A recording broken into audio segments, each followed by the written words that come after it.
देखिए, मध्य प्रदेश का छोटे से छोटा कांग्रेस का कार्यकर्ता या बड़ा नेता एक लंबे समय से इस बात की प्रतीक्षा हाईकमान से हम कर रहे थे कि एक बड़े बदलाव की आवश्यकता इस समय मध्य प्रदेश कांग्रेस में है और वो बदलाव सेकंड लाइन के लोगों को प्रथम पंक्ति में ला के बड़ी जवाबदारी दे के की जा सकती है। और वो हाईकमान ने देर कर दी, कांग्रेस हाईकमान ने बहुत देर कर दी, लेकिन देर आए दुरुस्त आयत। जीतू पटवारी प्रदेश अध्यक्ष बने हैं, उमंग सिंगार नेता प्रतिपक्ष विधानसभा में और हेमंत कटारे उप नेता बने।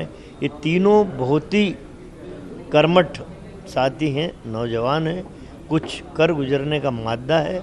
मैं अपने मन में सुखद अनुभूति अनुभव करता हूँ। लेकिन जीतू पटवारी अपनी सीट नहीं बचा पाए, 35,000 से हार गए, तो ऐसे में उन्हें अध्यक्ष बनाना। देखिए, ये चुनाव जिस ढंग के हुए हैं उस चुनाव के बारे में कुछ मैं कहना नहीं चाहता।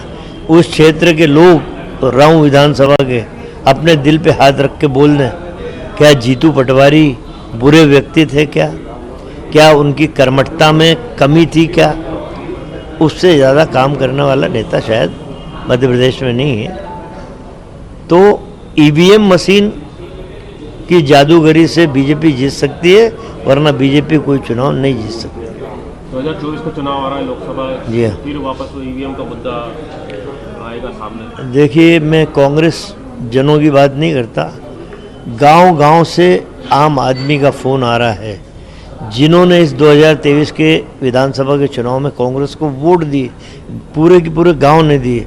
वो मंदिर पे हाथ रख के कसम तक खा रहे हैं कि हमने कांग्रेस को वोट दिया, फिर हमारे गांव से कांग्रेस कैसे हारी, बीजेपी कैसे जीत गई। उनका यही फ़ोन आ रहा है कि भैया आप बीजेपी से तो 100% जीत सकते हो, ईवीएम मशीन से नहीं जीत सकते। तो गांव के लोगों का ये कहना है, एक आम किसान का, कि आप कांग्रेस के साथ दूसरे राजनीतिक दलों से भी बात करो। मोदी ने कहा है कि 400 सीट लाएंगे, तो ये मशीनों के जरिए 400 क्या 500 सीट ला सकते हैं। इसलिए देश और दुनिया को बता दो, जिस देश ने ईवीएम मशीन बनाई है वो खुद बैलेट से चुनाव कराते हैं। फिर आपको क्या पड़े जब विपक्ष विरोध कर रहा है, क्यों नरेंद्र मोदी साहब ईवीएम से चुनाव करा रहे हैं? क्योंकि जादू का खेल उनको आता है। इस मध्य प्रदेश के चुनाव में पोस्टल बैलेट में 199 सीट पे कांग्रेस विजय हुई है। पोस्टल बैलेट में ये बताता है कि कुछ ना कुछ बड़ा खेल ईवीएम मशीन में। तो लोकसभा में क्या लोकसभा चुनाव का बहिष्कार करेंगे अगर? देखिए, मैं तो सारे राष्ट्रीय दलों से अनुरोध करता हूँ, विपक्ष में बैठे, कि गांव का साथी हमसे ज़्यादा विद्वान होता है, वो समझता है अंदर की बातें। वो यदि कहता है कि जिस देश ने मशीन बनाई ईवीएम वो चुनाव नहीं करा रहा ईवीएम से, तो आप सारे दल मिलके विरोध क्यों नहीं करते? एक बार विरोध कर दीजिए, सारी दुनिया तो देख ले कि एक तानाशाह इस देश में विपक्ष की बात नहीं मानता और ईवीएम से चुनाव करा के। बहिष्कार करने जैसी मैं तो अब अनुरोध ही कर सकते हैं, आम जनता की भावना मानना पड़ेगी दलों को।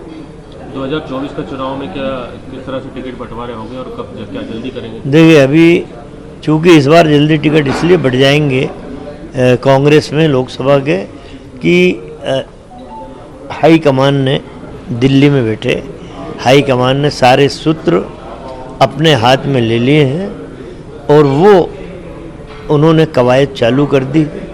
हम लोगों से भी चर्चा हुई है, इसलिए बहुत जल्दी उम्मीदवार तय कर लेंगे। लेकिन मेरा फिर अनुरोध है कि उम्मीदवार तो तय हो जाएंगे, लेकिन विपक्षी दलों से समाजवादी, तृणमूल कांग्रेस, सीपीआई, सीपीएम सबसे चर्चा करिए। इन 3 राज्यों में जहां कांग्रेस जीत रही थी, कैसे कांग्रेस आ रही है, उसके मंथन पे चर्चा कीजिए। राम मंदिर का शुभारंभ होने जा रहा है 22 जनवरी, तो कांग्रेस के नेता जाएंगे और देखिए, मैं तो 22 जनवरी को 2024 श्री राम मंदिर का उद्घाटन हो रहा है। मैं उन 5 महान जजों को सुप्रीम कोर्ट के नतमस्तक होकर धन्यवाद देता हूं कि आपने इतना विद्वता भरा फैसला दिया कि जिस देश में आशंका थी दंगों की, वहाँ सुई तक नहीं गिरी। और आपके उस फैसले का परिणाम है कि मंदिर बनकर तैयार हुआ और 22 को नरेंद्र मोदी साहब उद्घाटन करने जा रहे हैं। मेरा नरेंद्र मोदी साहब से भी अनुरोध है कि सनातन धर्म के पहरेदार इस देश में शंकराचार्यों को माना जाता है। एक भी शंकराचार्य जी को आमंत्रण नहीं दिया गया है।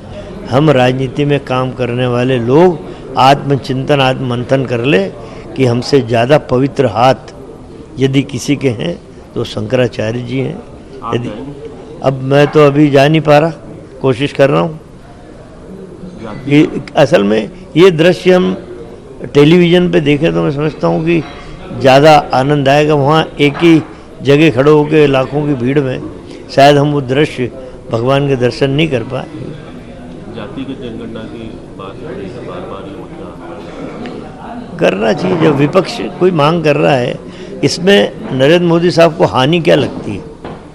इसलिए हानि की विपक्ष मांग कर रहा है, इसलिए आप नहीं कराएंगे। इसमें कोई हानि तो है नहीं। जातिगत जनगणना कराइए, हर जाति को अपना इंसाफ मिले। नए मुख्यमंत्री बन गए हैं, 2 उप मुख्यमंत्री बन गए, लेकिन मंत्रिमंडल का अभी तय नहीं हो पाया है।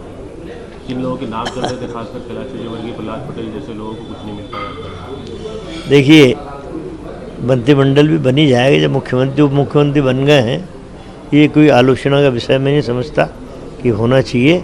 जिस तरह जूनियर को बना मैं देखिए, यही बात तो है। सेकंड लाइन को कब तक दबा के रखोगे आप? सेकंड लाइन को जो दल ऊपर ले आते हैं प्रथम पंक्ति में, वो दल लंबे समय तक सर्वाइव करते हैं। और ये बीजेपी के हाईकमान ने करके दिखाया है। हमारे हाईकमान ने देरी से किया, लेकिन एक बड़ा बदलाव अब मध्य प्रदेश में भी हुआ है। अब जो कमलनाथ जी हैं, दिग्विजय सिंह जी हैं, कैलाश विजयवर्गीय, प्रहलाद पटेल, राकेश सिंह, ये बड़े नेता हैं, बड़े चेहरे हैं। इनको एक जैसी भूमिका दोनों दलों ने देना चाहिए कि ये भले दिल्ली रहें तो पवित्र मन से जो नए लोग पदों पे बैठे उन्हें पवित्र मन से आशीर्वाद दें, तन मन धन हर चीज़ से उनको नवाजें, ताकि उनको स्थापित होकर अपने दल को मजबूत करने का अच्छा मौका। सज्जन सिंह वर्मा जी की क्या भूमिका रहेगी? सज्जन वर्मा बिल्कुल मध्य प्रदेश में रहेंगे।